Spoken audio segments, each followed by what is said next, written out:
Hello my dear student and my friends. The Indian constitution में आपका स्वागत है, भारतीय संविधान में। और हम लोग जो पढ़ रहे हैं वो फंडामेंटल राइट पढ़ रहे हैं, ठीक है। और फंडामेंटल राइट में हम लोग आर्टिकल 17 तक डिस्कस कर लिए हैं और आज हम लोग डिस्कस करने वाले हैं आर्टिकल 18 से टू आर्टिकल 18। आर्टिकल 18 क्या कहता है, ध्यान से समझिएगा। Everyone has the right to freedom of thought, conscience and religion.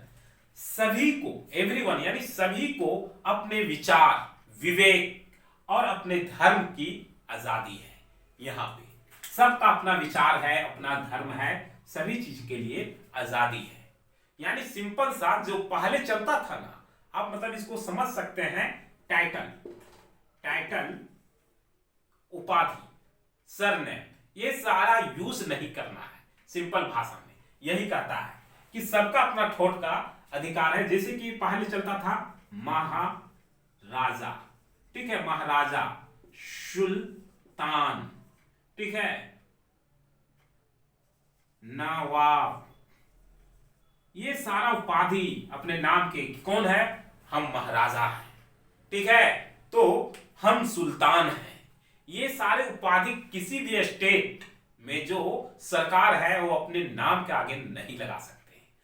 और जैसे कि झारखंड का आपको उदाहरण देते हैं कि झारखंड में जो सरकार है हेमंत सोरेन है। तो हम लोग जानते हैं कि झारखंड का चीफ मिनिस्टर कौन है, सीएम कौन है, ठीक है।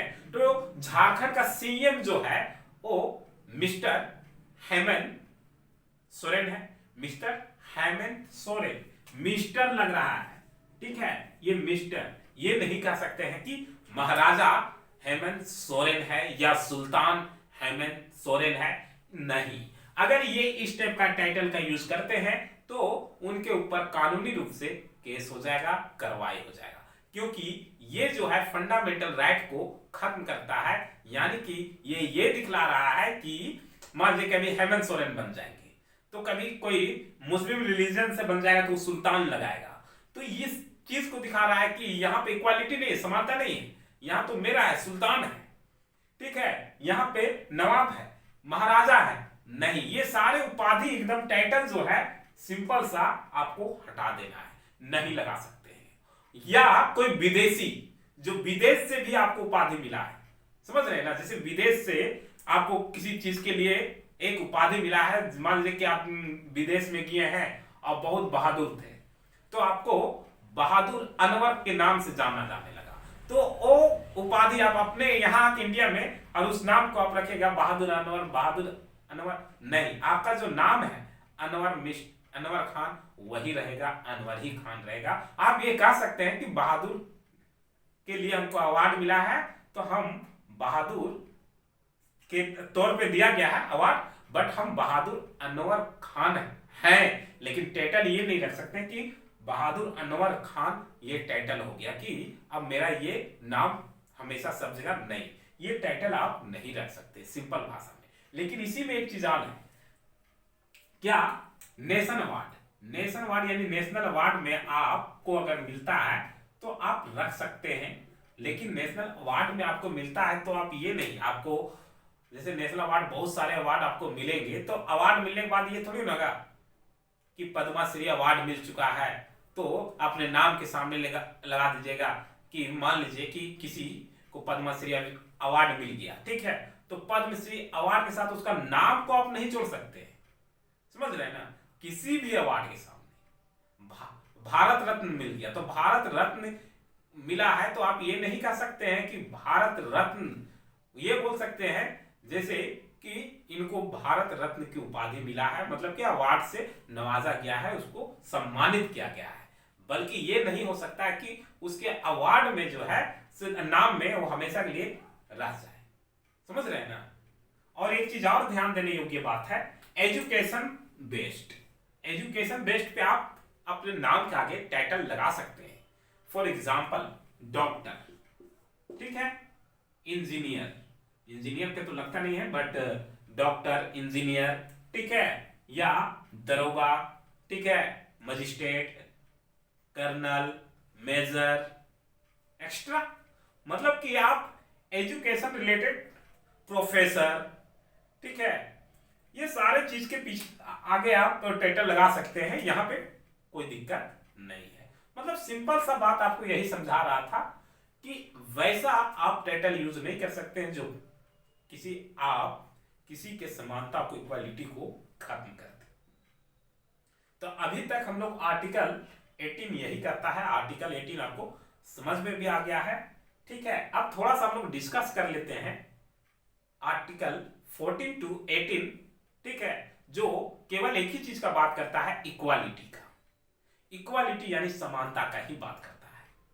कैसे, सो थोड़ा सा डिस्कस करते हैं, ठीक है। ठीक, चलिए 12 से 18 तक, 12 to 18 तक डिस्कस कर चुके हैं, ठीक है। उसको एक बार शॉर्ट में रिवीजन भी कर लेंगे कि 12 से 18 तक क्या है, क्योंकि हम लोग पता है कि द इंडियन कॉन्स्टिट्यूशन में, यानी कि भारतीय संविधान में जो है वो 6 मौलिक अधिकार है, मूल अधिकार जिसको, यानी fundamental, there are 6 fundamental right of Indian constitution, ठीक है। तो 6 में से हम लोग जो फर्स्ट राइट है, फर्स्ट फंडामेंटल राइट, वो डिस्कस कर चुके हैं, ठीक है।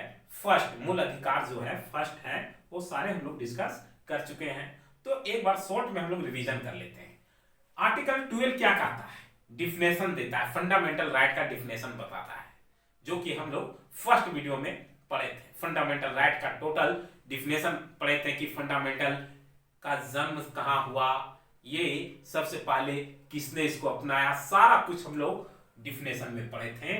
और फंडामेंटल राइट में हम लोग सब किस देश के संविधान से फंडामेंटल राइट को इंडिया में लाया गया, लिखा गया, ठीक है। तो ये सारा पढ़े थे। आर्टिकल 13 क्या कहता है, से टू आर्टिकल 13, आर्टिकल 13 बोलता है डेरोगेशन। डेरोगेशन मीन्स अल्पीकरण। अल्पीकरण मीन्स आप अदल बदल नहीं कर सकते, जो कानून में है वही रहेगा, आप उसको हटा नहीं सकते हैं, बल्कि उसमें आप संशोधन कर सकते हैं, लेकिन आप उसको हटा फटा नहीं सकते हैं, समझ रहे हैं ना। आपका फंडामेंटल राइट को कोई छीन नहीं सकता है। अगर फंडामेंटल राइट के जगह में अगर आपका रिलीजन या आपका अपना कुछ लॉ आता है तो उसको हटाना होगा, ना कि फंडामेंटल राइट को। फंडामेंटल राइट को कोई हटा नहीं सकता है। आर्टिकल 14 टू आर्टिकल 18 एक चीज आपको फैक्ट मिला होगा। क्या फैक्ट मिला होगा, लॉ। आर्टिकल 14 बोलता है लॉ, यानी कानून। कानून के सामने सभी लोग इक्वल है, चाहे वो अमीर हो, गरीब हो, कोई भी हो, सभी कोई इक्वल है। इसमें इक्वालिटी को दर्शाया है। रिलीजियन, आर्टिकल 15 से टू रिलीजियन के बारे में बोलता है। यहां पे किसी भी धर्म या किसी भी व्यक्ति के लिए कोई पर्सनल कानून नहीं बना हुआ है कि यहाँ के हिंदू के धर्म को बहुत आगे लेना है, मुस्लिम धर्म के लोगों को पीटना है, काटना है, नहीं। किसी भी धर्म के लोग हैं, सबको इक्वालिटी मिलेगा, यही कहा है। फिर बोलता है एम्प्लॉयमेंट, से टू आर्टिकल 16, एम्प्लॉयमेंट, जितने भी सरकारी है, नौकरियां हैं, उसमें सभी को इक्वालिटी मिलेगा, सभी लोग जॉब कर सकते हैं। ऐसा नहीं कहा गया है कि केवल इस पोस्ट पे हिंदू ही जॉब कर सकता है। मान लीजिए कि आर्मी सैनिक, तो ऐसा नहीं कहा गया है कि आर्मी में मुस्लिम नहीं जा सकता है, क्रिश्चियन नहीं जा सकता, नहीं। यहाँ पे सबको इक्वालिटी, सभी को जा सकते हैं, सबको इक्वालिटी। से टू आर्टिकल 17 अनटचबिलिटी। अनटचबिलिटी बोलता है इक्वालिटी, यहाँ पे किसी को उससे आप भेदभाव, छुआछूत नहीं रख सकते, सारा को समान अधिकार है, इक्वालिटी है। से टू आर्टिकल 18, आर्टिकल 18 बोलता है आप किसी भी सरनेम का यूज नहीं कर सकते हैं, और खास करके संवैधानिक पद पे, ठीक है। यहाँ पे सारे कोई इक्वालिटी है, सबको सम्मान दिया गया है, यही है इक्वालिटी। तो ये था आपका आर्टिकल 17, ठीक है, और सॉरी आर्टिकल 18, और थोड़ा सा हम लोग डिस्कस भी कर लिए इसमें, तो आपको जो है से समझ में आया होगा। और हम लोग नेक्स्ट क्लास में 19 से डिस्कस करेंगे, ठीक है। फिलहाल के लिए आप हमें इजाजत दीजिए, और अगर आपको समझ में आता है तो कमेंट करके हमें जरूर बताइएगा, ठीक है। फिलहाल के लिए जय जय